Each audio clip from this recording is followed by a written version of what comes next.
innovate in practice.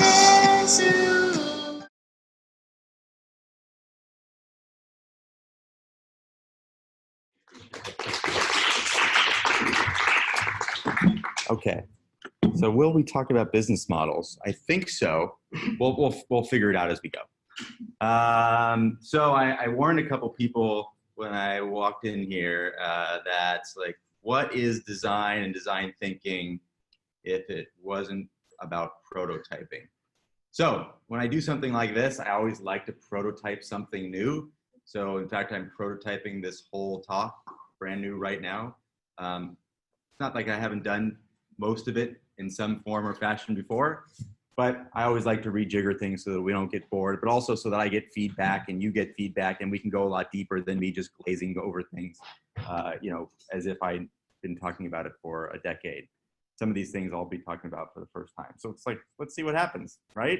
You like that? Cool? That's design. Okay, so as Misha said, my name is Justin Lokitz, and I'm a strategy designer and managing director. I live around here. I live in San Francisco. You know, a little personal thing. The thing I like best is typically being outside. So being in rooms like this where we have big windows, good to go. Being inside of small spaces for a long time that are really hot and, you know, dim, not so good. But this is fine. This works. We have some space. We're good to go.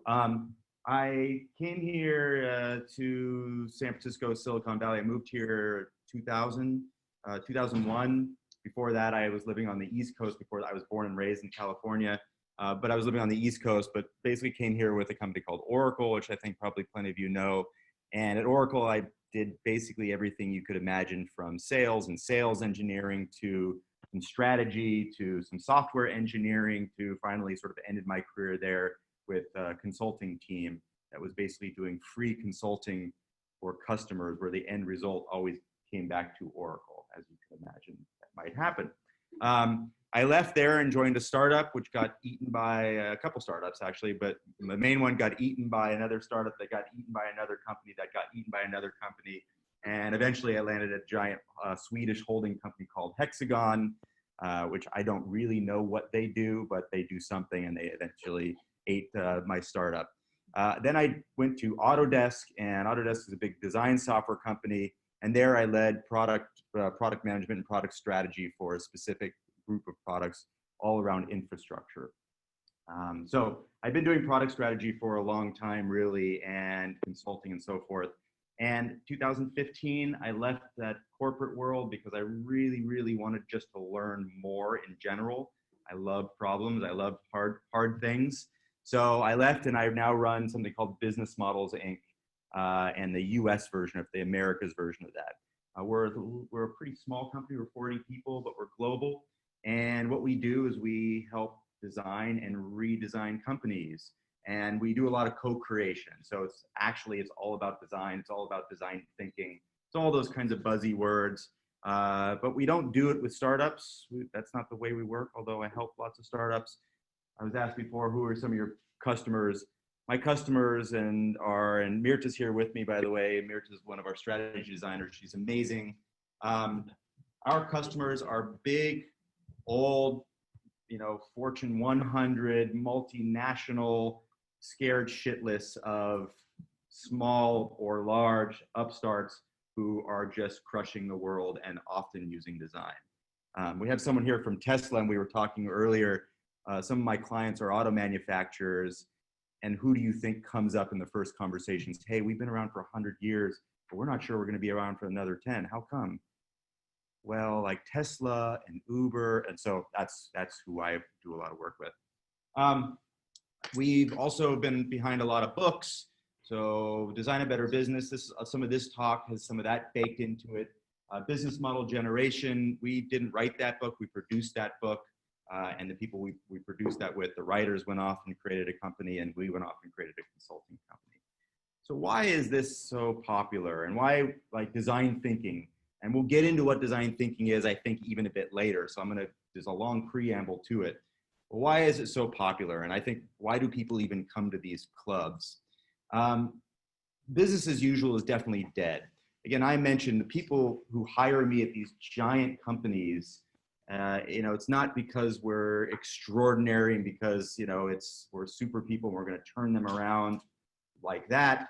While that's certainly true as well, what they're scared because things are really dying around them, and we see dead companies every day.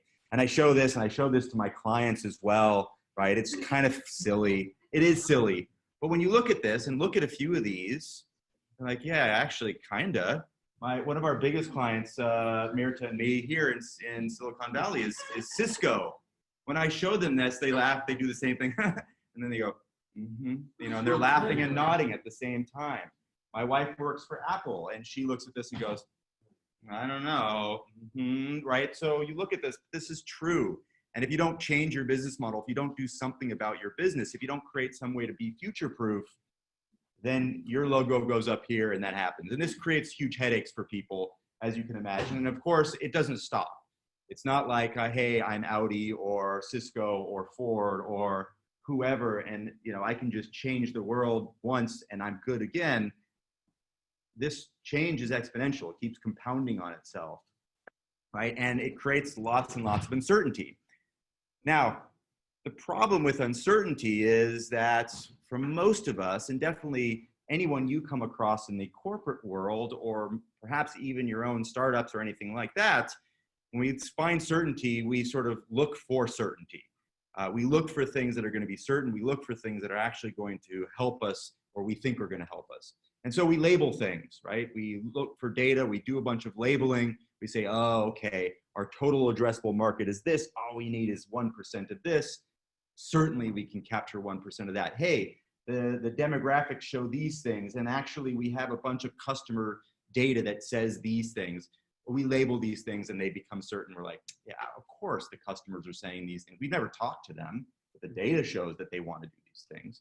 And so then we end up writing business plans, and those business plans lay out a whole expansive way that we're going to actually capture some giant market and make multiples of billions of dollars. And does that ever happen with a business plan? No, business plans don't work that way. Business plans are just our sort of getting all of our thoughts and feelings out onto a paper with a bunch of data that is old by the time you actually push print or push send.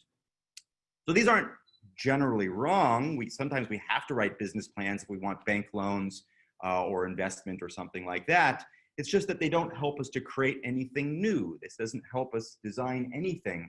They just sort of allow us to provide some certainty to ourselves. But if you really want to do something different, then you've got to design. You've got to find new ways to create new things. And design is a term that we can use then to understand how to create things. So the rest of this is really sort of the why, the what, and the how of doing that.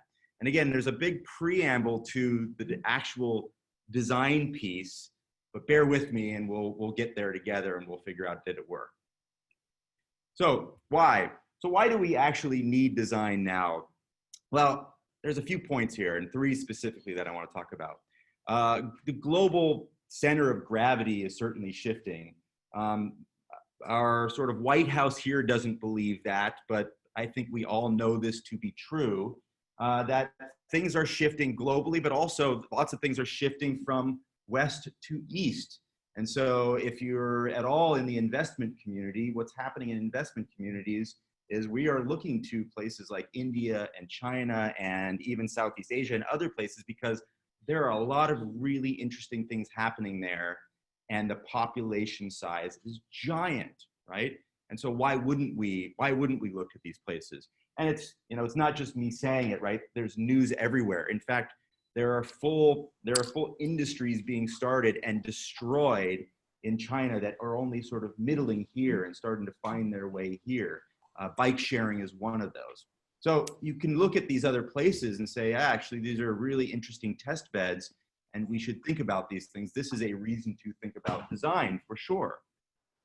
Customers, us, right? The people who actually buy and use things, we are more empowered than ever, right? And we empower ourselves. And so we've gone from things that are really technical, from highly paid lawyers to things like Rocket Lawyer, where we can do this stuff ourselves. I've started our Business Models Inc. Americas using Rocket Lawyer.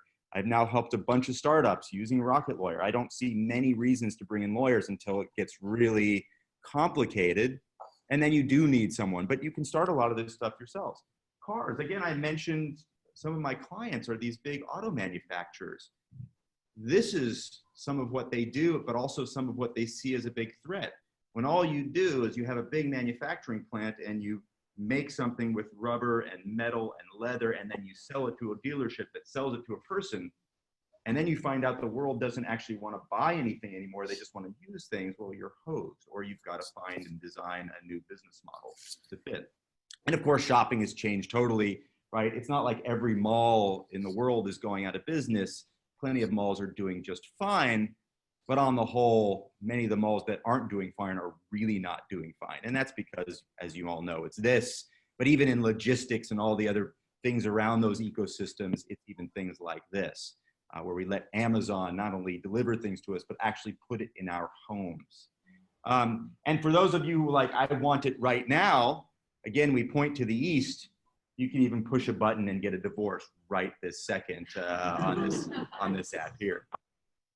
And then finally, there's, omnipresent technology. You all know this is not, we don't need to go into some big tech thing, but you know that technology is everywhere. It's in your pockets. It's all over this room. It's in the walls. It's in these, here it is hanging down. It's everywhere. And we can point to things like actual artificial intelligence, not general intelligence, but, sort of intelligent intelligence, Siri, anything, listening to your voice, watching your face, trying to do things on your behalf.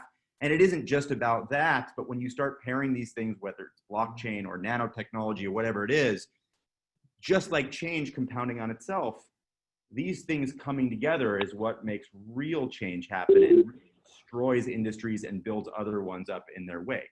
Again, this is why design matters, because these are things that we can take into account and design for or design with and create something new. And again, everything does change. But it's not just about the change that is happening around us in terms of the things that we actually generate. It's also the things that we're doing when we generate these things. And again, this is another why would we do anything? Why would we think about future-proofing anything? Future-proofing business is not just about future-proofing bottom line. It might be future-proofing that I can actually have a business in general that can actually be in the world that actually exists, right? And so can we solve these things? And can we go from taking from the forest to making something in a factory to throwing it out when we no longer need it to setting it on fire, right? Can we go from a place that isn't just a business mind and using design for business, but actually using design for sustainable business, and not just sustainable because we like to hug trees, but because if we want business to be around, we have to have a place to actually sustain that business too. So then, what is design, right? And what can we actually do with design? So if you think about the world as it is today and the now, and we like to use this as sort of, there's the now. And I can't see all the faces online, but how many people here know of business model canvases? Yeah, so a handful of people know there's this, and we'll talk about it a little bit in a little bit, but there's this construct, there's this tool, it's called a business model canvas, and it describes how any company, product, service, organization creates, delivers, and captures value. So really, really elegant construct for doing just that. And that's all it does, right? That's what it does really well. And of course, you can have a business model now, but eventually you must find ways to shift that business model. And I mentioned, my clients, you have to find ways to shift that business model to some other edge of time. And that edge might be the edge of time. It might be the edge of innovation. It might be something else. But eventually you're going to have to find ways to shift these things to the edge. And when we think about business models and we think about design, then we have to have a couple questions, right? One is, well, where is value created? How can we find new value and where we might create and capture different kinds of value? And then how can we solve big problems here with business models and design?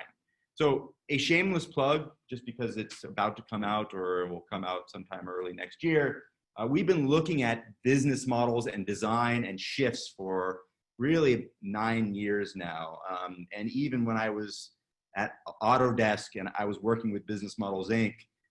In a very different capacity, we were thinking about how do things shift. And now that I'm here, we're writing a book about these shifts. And the idea is, well, how do we see the world, and how do we understand how to shift business models, and using design and using other things to actually create something that maybe hasn't been created before, but also sustain a business by creating new businesses out of it. And to describe this, we use tools. We use things like business model canvases, which are really, really good when you think about design.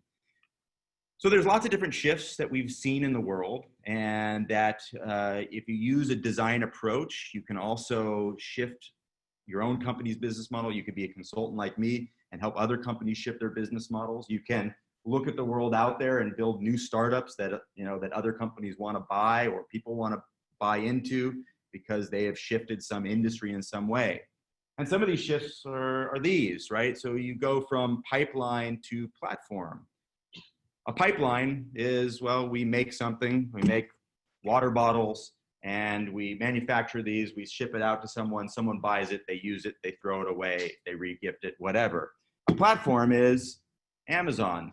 Where can I go to buy water bottles or water or something else, right? Maybe it's not even the water, maybe I go to buy hydration, right? That's a platform. We also go from physical to digital. That one's pretty easy. How do we shift a business that is fundamentally about physical to something digital? This is, again, what many of the auto manufacturers are really looking to do. Funny enough, you can imagine auto manufacturers, the first thing that comes out of their mouth when they're so used to visceral, physical things with these leather steering wheels and the rest, they're like, we want to make an app. Well, that's not really shifting physical to digital, that's just making an app. But how do you shift a business model from physical to digital? That's a bigger deal. How do you start to digitize the whole thing? And of course, products to services. How can you change your company from one that just sells products to one that sells services of some kind, right? And again, I showed you the BMW Drive Now. That is a service business. It's no longer a product business. It's just serving people who want to go somewhere and drive a car. And now it's services. Who cares about the product underlying that? And of course, shareholders to stakeholders. So how can we get people to actually buy into the business with some kind of value? It doesn't have to be money, but buy into the business to help us guide that business in one way or the other. And then of course, you add onto that singular to circular.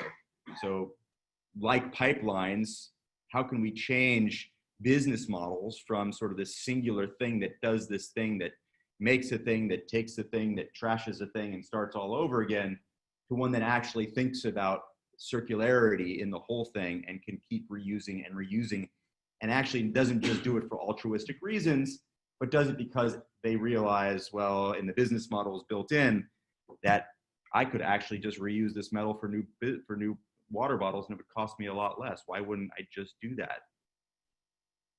And then linear to exponential.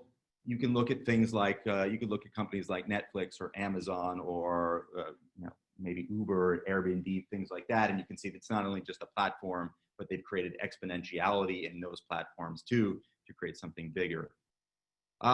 So if we look at some examples of, I'll just show you one example. I decided we weren't going to have time to go into all the examples that you could go into. Examples, so from products to services. There are companies like this that you would never imagine would go product to service, and Mirta's dad works for Philips. Philips and Philips Lighting is one of their biggest divisions. Philips Lighting decided to stop selling light bulbs for commercial application, decided to stop selling light bulbs for commercial applications. You can imagine giant warehouses and factories and huge office buildings and places like this, GSB. Philips does not sell the light bulbs for these anymore. They sell lighting as a service. What that means is now you pay like a utility, and they just ensure that the lights are on when you need them. That also means that it's incumbent on Philips to figure out the right business model that saves Philips a bunch of money, right? And also allows them to make more money doing it, but also doesn't cost the company who's buying that any more money. In fact, it probably costs them less, right? So it's not now about making light bulbs that will, you throw away at the end of the day and don't last very long, which makes you want to buy a new light bulb from Philips. Philips has to make much longer lasting light bulbs and make them smart so they understand actually how to fulfill the lighting as a service value proposition. Look at BMW, right? Same sort of thing. BMW, they see this world of, and maybe it's not all of us in here, but certainly it's younger generations who are just like, I don't really know if I'd ever buy. Why would I buy a car? I just want the wheels when I need them, or I grab an Uber, but if I want to go on a trip, I just rent the thing, right? And if you see that in your BMW, that scares you shitless. And so you do something like this. You change this into a service. You still make BMWs, but now you actually do something different with them, and you make less of them in certain areas. And this even happens in fashion. And so this is a company that actually didn't start with the notion of jeans or denim as a service. It actually started in a different way with, let's just sell denim, let's just sell nice jeans like any other company. But it ended up turning into a denim as a service company.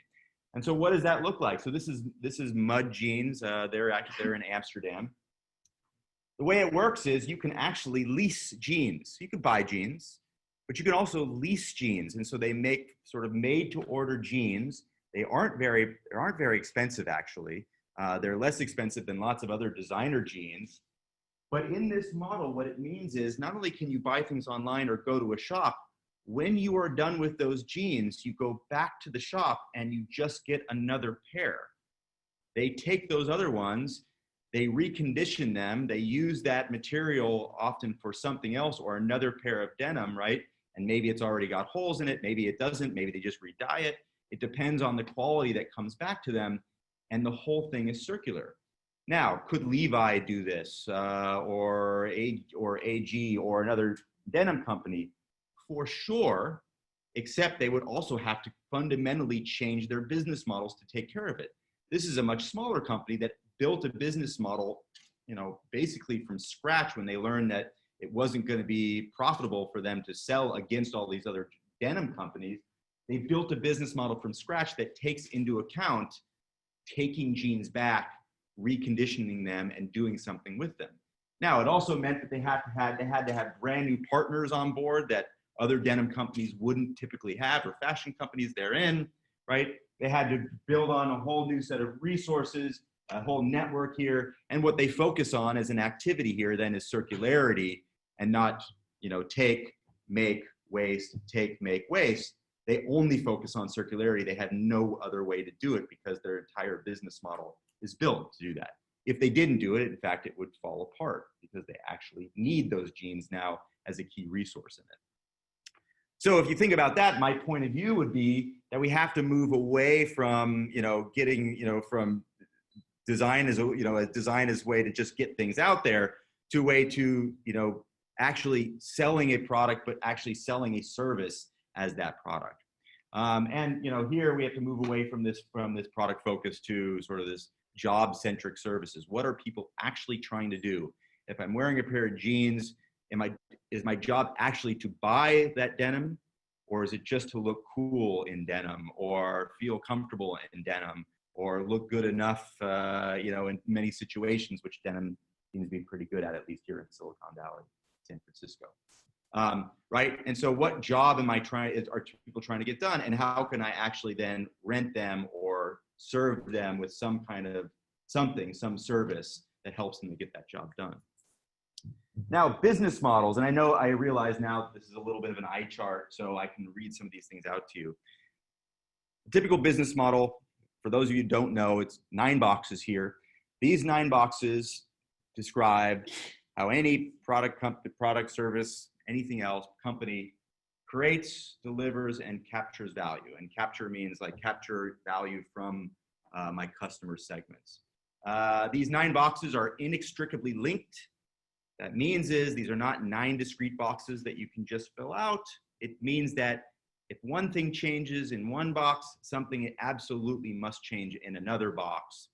But what's also cool about it is, and you think about business models and design, is that this is a point in time. And so you could have other points in time and you could shift business models along the way. And there's always a Z axis that runs through that. So this is a year 0. I could have a year 3, a year 4, a year Z, or whatever. And I can have something that runs through it. So if I want to look at what shifting product to service looks like, then I can also use business models to design what that actually looks like in a business model canvas.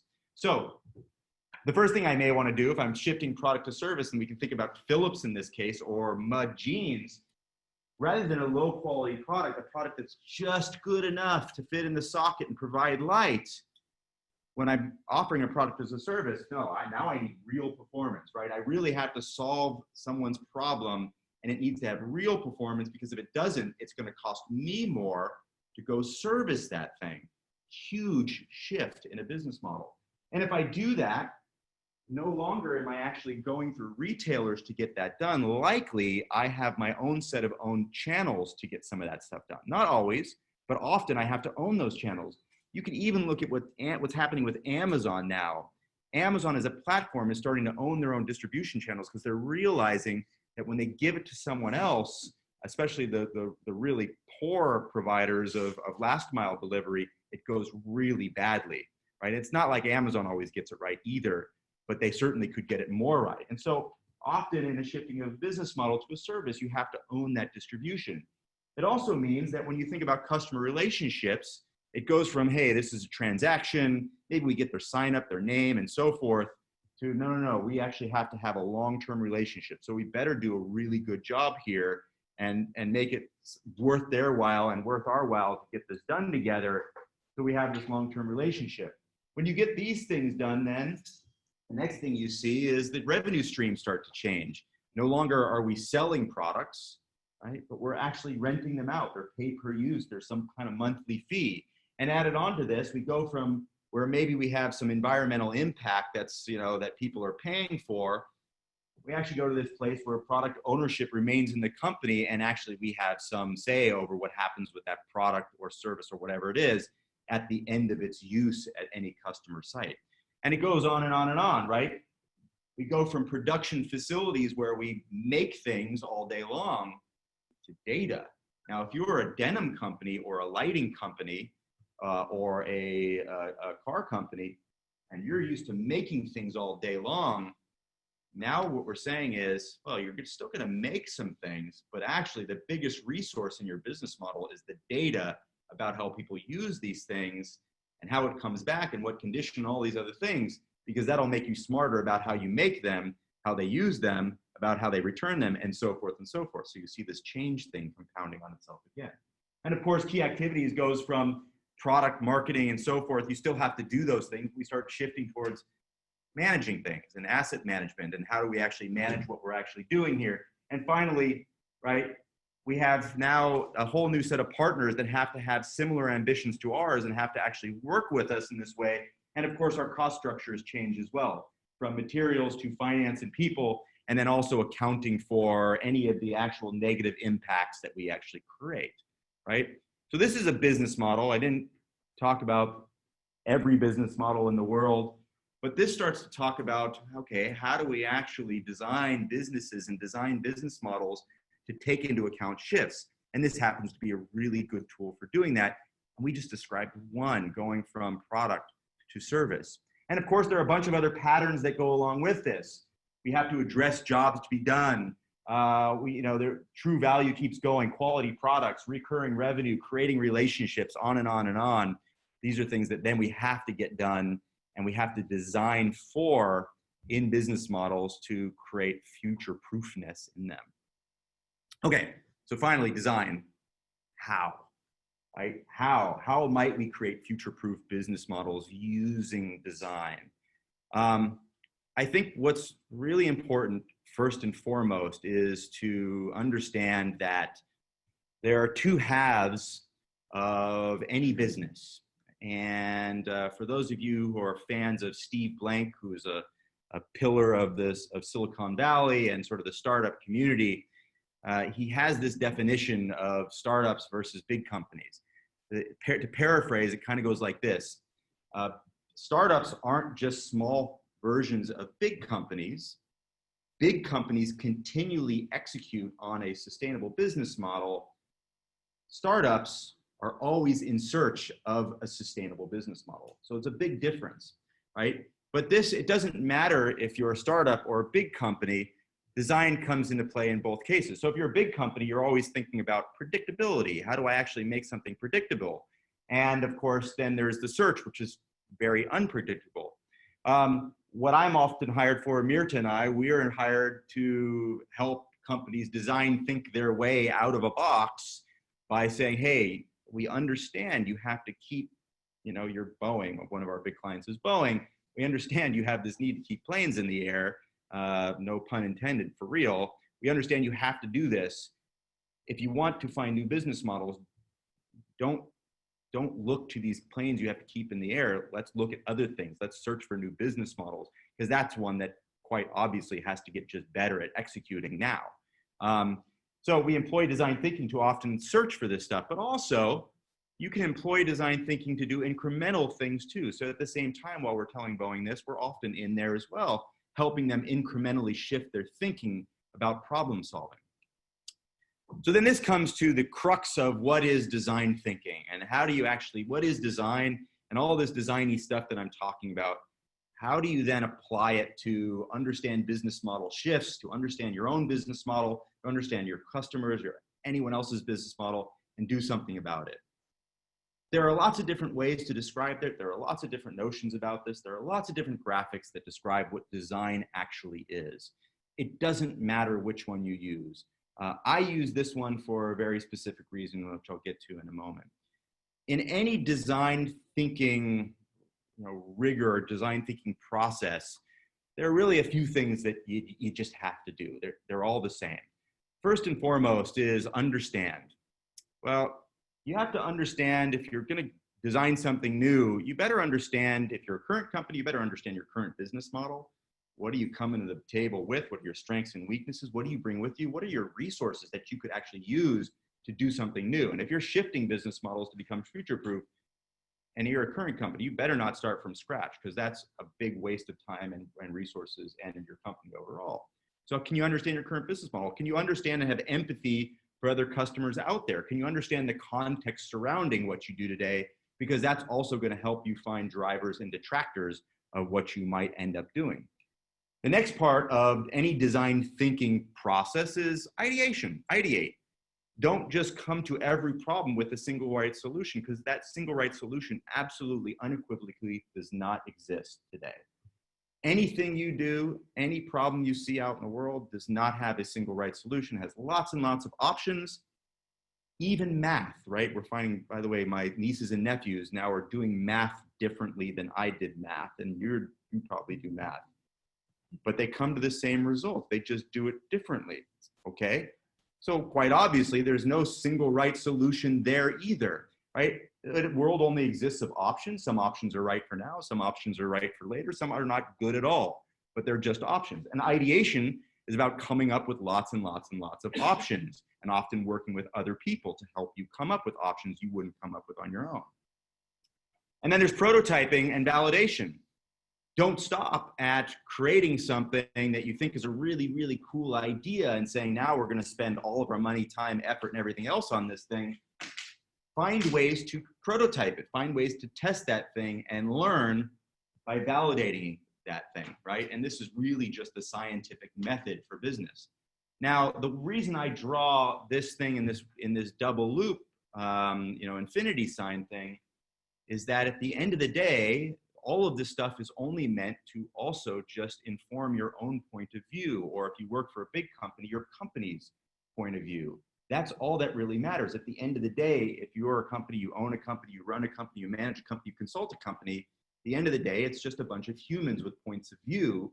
And so the design thinking process is only meant to help you come up with options that inform your point of view, that you feel right about doing based on your culture, based on what the company is doing, based on what's going on around you, and based on what you prototyped and validated in the world, right? And I think design thinking also is too narrow to think about when we future-proof businesses. often when I go to a company, or Mirta and I go to a company, we say, yeah, design thinking is super cool. Super cool. We'll do that all day with you. And we're never going to stop with, yay, we have a new product that we prototype with people and it looks like we've used pencils and Sharpies and all this other stuff. We're always saying, no, no, no. How do we prototype your business? Because that's what matters. At the end of the day, if you're doing this for business, what matters is the business. And so whether you call it design thinking or entrepreneurial or future mindsets or lean startup or agile or strategic storytelling, whatever these things are, they actually all go together, because if you're thinking about future-proofing business using design thinking, then what you're talking about really is just the design of business or business design. And of course, you can scale this stuff hugely in any organization.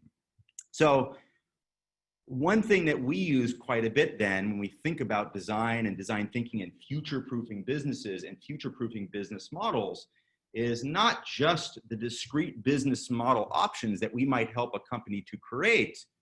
It's actually, how do we put this thing into play so that you can keep doing this over and over and over and over and over again? I mentioned before, you can't just stop at one business model and say, we got it, guys, we got it. We're done. We've made the business model for the next 100 years. That doesn't exist anymore. So how do you keep this stuff going? How do you really future-proof things? And so this is an innovation ecosystem, or we call it the total innovation system. This isn't something we just built on our own. It comes from lots of different Stanford and Harvard studies and other independent studies out there, right? But it's you know, in many ways our system for doing this stuff. And it's got 6 different elements. So first and foremost, it starts with ambition. What is any company, any size company, if you want to think about future-proofing, how do you bring innovation and design into the heart of that company? And how does that company sort of see that as part of its strategy and its vision and its ambition? That's the heart of this from the outset. So if you're a company like Tesla or SpaceX, or another company like that, what you see in there is this idea of design and innovation is built into the heart of it. When you look at a company, some of the companies I mentioned before, like Audi, they talk about German engineering. That doesn't have innovation in the word. It actually has German engineering in the world, or excellence through engineering, right? And so how do you build innovation, design, and these rigorous practices of learning and trying new things and failing along the way, only in service of doing something else? How do you do that? And of course, you can look at other things out there like the 3 Horizon model from McKinsey. Whether you believe in this or not, right, you can look at this as also a model like, okay, how do we build what we actually do and how we use design and innovation inside of a company to look at new things along the way, whether they're core or adjacent or transformational. Then we can also talk about not just the strategy ambition, but also the organization as a whole. And of course, again, design goes here too. You can design for this stuff. And so you could look at this and say, well, how are we designing for not just execution of things and continually incrementing what we do in the execution of things just to make it marginally better and better and better? But how do we also look at just searching for brand new things when this thing looks like it's going to die, when this business model looks like it's going to die? How do we also do it here? And again, that also means that not only are we going to be executing on one side, what we're trying to do here is move organizations along so that they're not always just building things in their existing market with their existing technologies, but also looking at things that are perhaps new to them and perhaps brand new industries along the way. And of course, hey, look, design. You can do this here too, processes and tools. I think what's so cool, and maybe it's not the most groundbreaking thing, but certainly it's super helpful, is when we think about design and design thinking and all these buzzwordy things, and we think about business, it turns out that there's a metric shit ton of tools available to help people have the right conversations, the right strategic conversations at the right place at the right time, and really focus on the things that matter. So whether it's business model canvases or innovation matrices or game plans or empathy maps or whatever it might be, there are tools and processes that actually go together and allow people to design, think their way out of a box all day long, again, in service to create future-proof businesses and business models. And then, of course, This can be design, capabilities, and mindset. Often this is where big companies start, is they start by saying, hey, we heard this thing called design thinking. And we're like, yeah, it's been around for about 20 years. But we heard about this thing called design thinking the other day, and we were at coffee. Is that something we can use? Yeah, the answer is yeah, we could use that, right? And so this is how do we get people to actually start thinking about design and thinking about innovation inside of companies. Now, this is a monumental effort if you're a company like Boeing, who we work with, that has 140,000 people, but it's super doable, super doable. And the way it starts is this: you often find a small group of nuts. You scale those nuts up to, through some ambassadors that are just really, really like, oh, this is amazing. Finally, someone who speaks my language, like everyone here and everyone online. And that scales up to perhaps small teams and leadership just because of word of mouth. And eventually you end up growing cultures that also end up using design in new and interesting ways. I mentioned I worked at Autodesk, and Autodesk is a design software company, but it wasn't until literally 5 years ago that it decided, we should probably use design processes throughout, not just software, but we should probably use design processes to run our business. So 5 years ago, I was in the very first group of nuts to actually help Autodesk create a culture of design. It's 8,000 people, so it's not the biggest company in the world, but 8,000 people globally. And today, 5 years later, actually everyone from customer service people to the actual engineers who have a real hard time thinking about design in these ways, to corp dev, to corporate strategy, to the CEO, and everyone underneath, everyone speaks a language of design. They always speak about prototyping. They always think about empathy. They always think about building things in service of customers. And it's just a natural thing. And this is exactly how they did that. And it was designed specifically to do that. And then, of course, you can also design metrics for all this stuff. You have to realize that if you're using design to design future-proof business models, you better have a way to measure what is the business model and when might it become a future-proof business model and when might it be something that we just throw away because it's just not going to work. And you can design the metrics to support these things too. It isn't just designy, yay, hand-wringy things, and we've got pens and Sharpies in our pockets and the Post-its and everything else. There's rigor behind this stuff. It is the scientific method. And so we can design all kinds of different tools to take this into account. We can design metrics for value creation. We can design metrics for growth, right? These are KPIs, key performance indicators. And if we're thinking about it in this way, then we can sort of think about it in startup-y, designy ways too. Hey, when do we find product validation, problem solution fit, product market fit, and scalability in our products? We can measure these things over time, and we can use design tools like business models also to understand what are we actually measuring and when. And so if I'm building a brand new service, business model, something like that, I'm never going to measure the scale of that thing to start. Why would I? All I really want to do at the very start is, hey, do we even have some kind of problem is this a problem for anyone? Who are our customers in general? If I can't find that, throw this thing away and find a new one, right? And so we can build metrics around this. And if you work for a big company or you consult with a big company, you can also put your whole portfolio of different business models. That any big company has more than one business model. They have often numerous, and ones like Autodesk have hundreds of different business models, funny enough, right? And so you can sort of plot them all here and say, where are they? Where are the startup-y ones? Where are the ones that are sort of in the middle? Which ones that we're actually optimizing and scaling?